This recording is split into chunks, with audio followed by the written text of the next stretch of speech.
Came from nowhere to St. Francis Street. Jukebox baby, I played a little bit. A mí lo que me interesa no es descubrir la verdad, sino inventarla, es decir, producirla.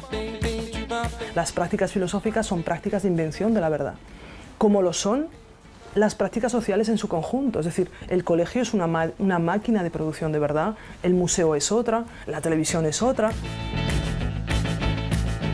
Es importante darse cuenta que esas máquinas las inventamos nosotros.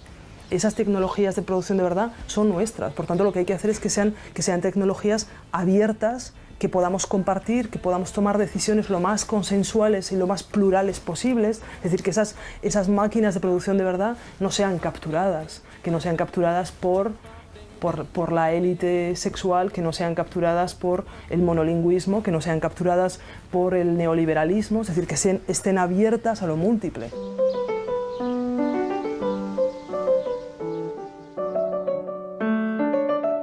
Lo que me interesa es eso que Foucault llamaba la invención de la libertad. No que la libertad exista, la libertad no existe, la libertad está por inventar. Hay que inventarla, es decir, y eso es lo que me interesa en la filosofía, la invención de nuevas prácticas de subjetivación. Hay una multiplicidad de prácticas, yo antes las llamaba tecnologías, ¿no? Claro, tecnologías tan básicas como la escritura es una tecnología, es un instrumento de intervención sobre uno mismo, es una tecnología de producción de la subjetividad. Eso es lo que ocurre cuando uno escribe, ¿no? Básicamente. ¿Cómo aprendemos a escribir, ¿no? Es decir, aprendemos a escribir en un contexto que es un contexto tremendamente normativo, ¿no? En el que se aprende también, por ejemplo, la diferencia sexual, racial y de clase, ¿no? El colegio, que evidentemente debería ser una utopía, ¿no? Una especie de paraíso rusoniano, bien, pues el colegio en realidad efectivamente es una gran máquina de normalización.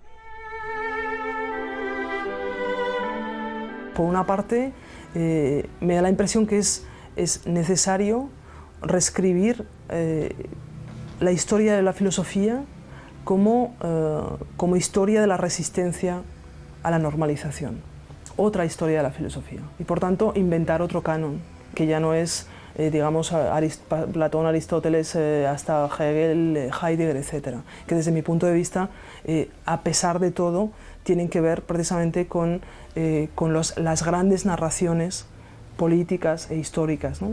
Pero queda otra narración, es decir, un texto casi como oculto, que a menudo ha sido silenciado, ¿no? Si pensamos en la filosofía antigua, podríamos pensar desde el hedonismo, desde los estoicos, es decir, habría toda otra tradición, pero a mí particularmente en la que yo trabajo, digamos, es una tradición que comienza con la Revolución Francesa, comienza prácticamente en el siglo XVIII y comienza precisamente con un movimiento que intenta repensar el ámbito de la esfera pública, repensar el ámbito democrático. Por eso me da la impresión que esa tradición feminista de sublevación racial y política es una tradición absolutamente necesaria para pensar lo que está sucediendo hoy. Es decir, no podemos entender el movimiento Occupy Wall Street o las asambleas del 15M, es decir, no las podemos comprender si no es dentro de esa historia de la filosofía y de las prácticas sociales como prácticas de resistencia a la normalización.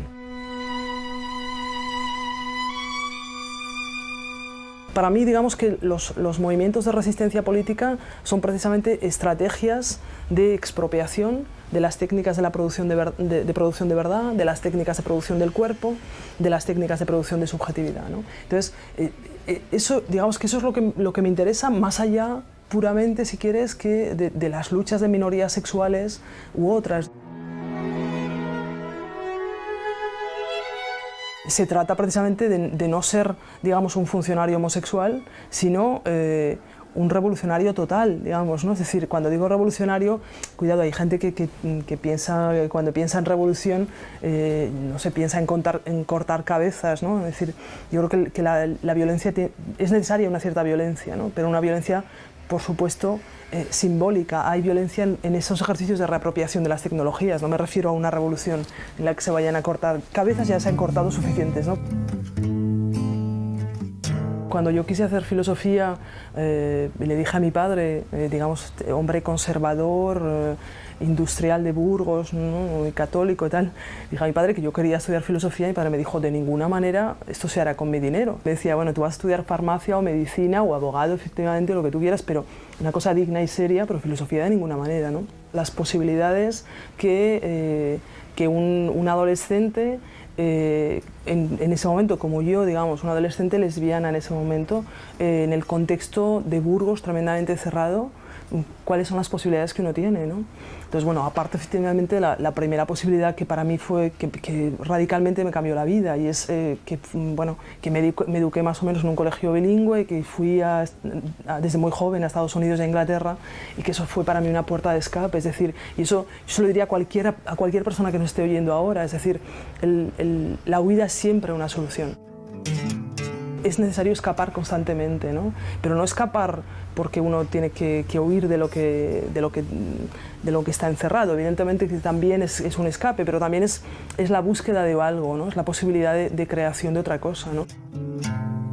Entonces, había un concurso en Burgos organizado por el Opus Dei que el premio era un año de estudios de filosofía en la Universidad Católica. Y yo me presenté a este concurso con un tema de filosofía medieval y gané este concurso, ¿no? Y entonces las proposiciones era estudiar filosofía en una universidad del Opus Dei o en una universidad católica. Entonces yo cogí la Universidad Católica de los jesuitas porque me parecía un mal menor. Entonces, claro, para mi sorpresa, yo llegué a una universidad de jesuitas en comillas en Madrid, que estaba en un momento, digamos, de izquierda radical, con la filosofía de la teología de la liberación. Realmente yo leí Marx con los jesuitas, es decir, no lo leí después. Yo lo digo a muchos de mis amigos, yo me siento muy jesuita, ¿no? Yo soy como una especie de jesuita queer, transgénero de extrema izquierda, una cosa muy rara, ¿no? Pero es verdad, o sea, es parte de mi educación, ¿no? Para mí hubo un camino que casi pasó por la teología, curiosamente, ¿no? Es decir, que tiene que ver eso con mi educación muy católica, ¿no?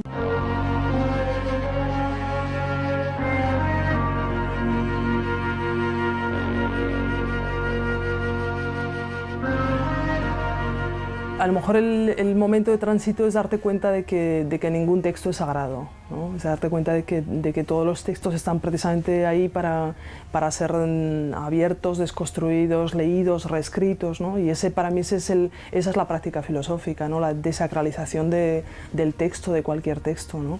Y luego darte cuenta también que el texto no es solamente, digamos, no es solamente eso que entendemos por texto, sino que el cuerpo es un texto, que la sexualidad es un texto, que la ciudad es un texto, ¿no? Entonces, es decir, de alguna manera, y darte cuenta que esos textos que están incluso más sacralizados que la Biblia, ¿eh? Es decir, el cuerpo es un texto absolutamente sacralizado por los discursos médicos, jurídicos, tremendamente normativo, ¿no? Cuando hablo de texto me refiero a las tecnologías de inscripción, y hay muchas tecnologías de inscripción, ¿no? Es decir, por ejemplo, un museo es una tecnología de inscripción, una tecnología de invención y de producción de la memoria, de creación de futuro, ¿no?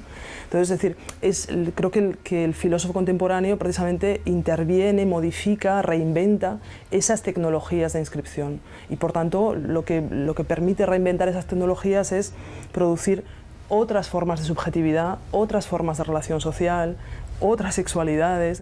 I've felt uncomfortable since the day that I was born, since the day I glimpsed the black abyss in your eyes.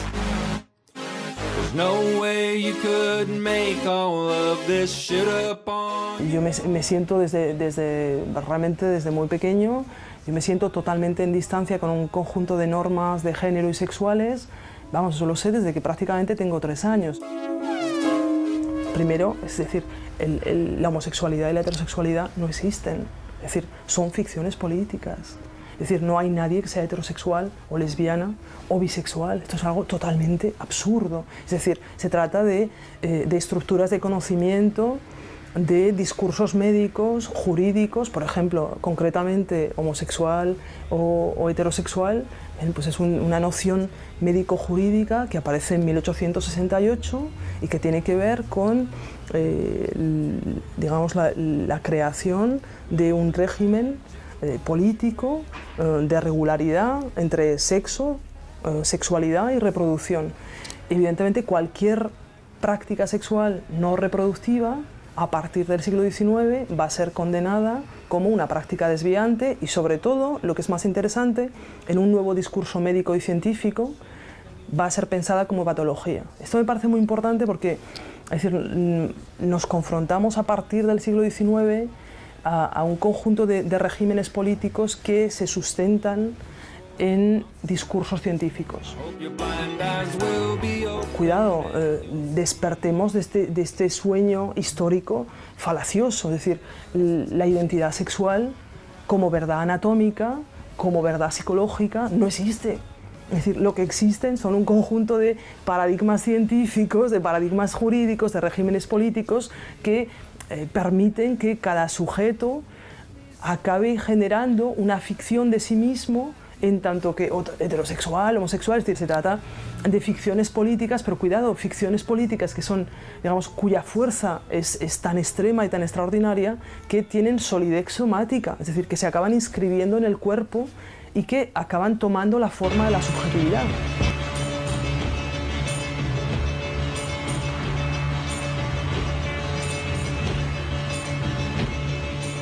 ¿Cómo es posible que en un momento dado, desde esa inscripción o desde esa asignación patológica, uno sea capaz de construir un discurso crítico sobre sí mismo? Es decir, es una paradoja tremenda. Es lo que va a ocurrir precisamente en los años, a finales de los años 80, cuando aparece la teoría queer. Teoría de los perversos, teoría de los que no tienen teoría, teoría de los desposeídos, es decir, teoría de los anormales, ¿no? Es decir, es una injuria, ¿no? Es decir, simplemente es una injuria además que saca a un sujeto del ámbito social y político y lo saca fuera del ámbito de la norma y lo designa como abyecto, ¿no? ¿Cómo es posible que desde esa posición de abyección política ese sujeto pueda hablar y pueda generar saber acerca de sí mismo y además pretender oponer una visión crítica acerca del régimen que le ha construido, de alguna manera, ¿no? Entonces, eso es la teoría queer, es decir, es la teoría de los perversos, la teoría de los subalternos.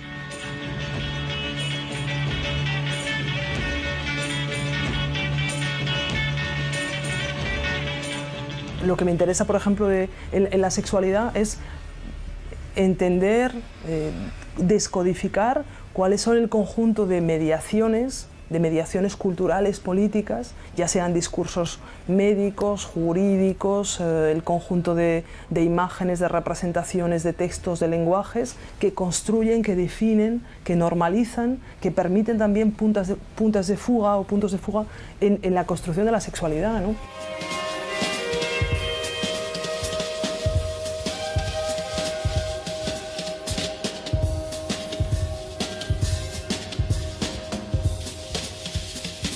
En el manifiesto, quizá lo que más me interesaba es trabajar con el cuerpo, generar una imagen del cuerpo mucho más compleja de la que tenemos habitualmente y desnaturalizar el cuerpo, ¿no?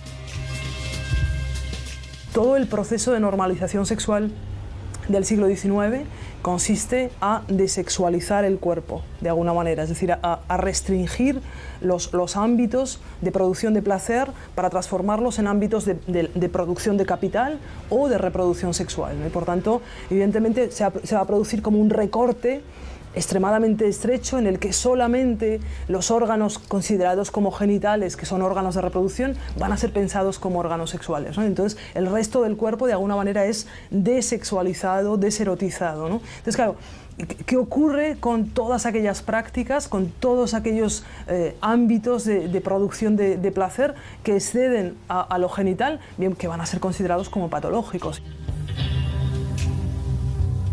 Los movimientos contemporáneos, tanto transexuales como transgénero, me da la impresión que responden a un conjunto de técnicas que son técnicas de producción del cuerpo contemporáneas, que tienen que ver precisamente con la expropiación por ejemplo, técnicas endocrinas, es decir, reapropiarse de las hormonas de manera muy concreta, por ejemplo, del estrógeno, la progesterona y la testosterona como instrumentos de producción del cuerpo y de la sexualidad. Es decir, expropiarlos del control médico, jurídico y estatal para poder realmente inventar otra subjetividad, otro cuerpo, otra sexualidad.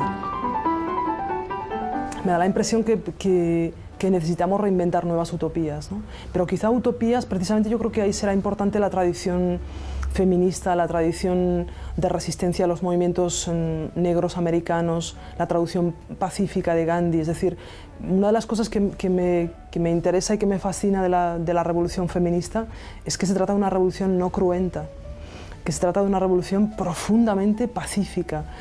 Es una revolución en la que el cuerpo es un cuerpo exaltado, cuidado, es decir, es el cuerpo vulnerable el que está en el centro de la revolución, ¿no? Porque yo creo que hasta ahora hemos puesto como centro de la revolución y de las utopías un cuerpo fundamentalmente viril, absolutamente militarizado, tremendamente violento, ¿no? Es decir, ese cuerpo heroico que en el fondo es similar en las utopías de extrema derecha y de extrema izquierda, ¿eh? Se trata de un cuerpo viril, de soldado militarmente y sexualmente activo, ¿no? Y yo creo que hay otro cuerpo. A mí me interesa precisamente el cuerpo vulnerable, el cuerpo discapacitado, el cuerpo incapaz, el cuerpo desviado, ¿no? Todos esos cuerpos minoritarios me da la impresión que permiten dibujar otra utopía, ¿no? Que ya no es la utopía heroica y militarizada, ¿no? Sino como una utopía del cuidado.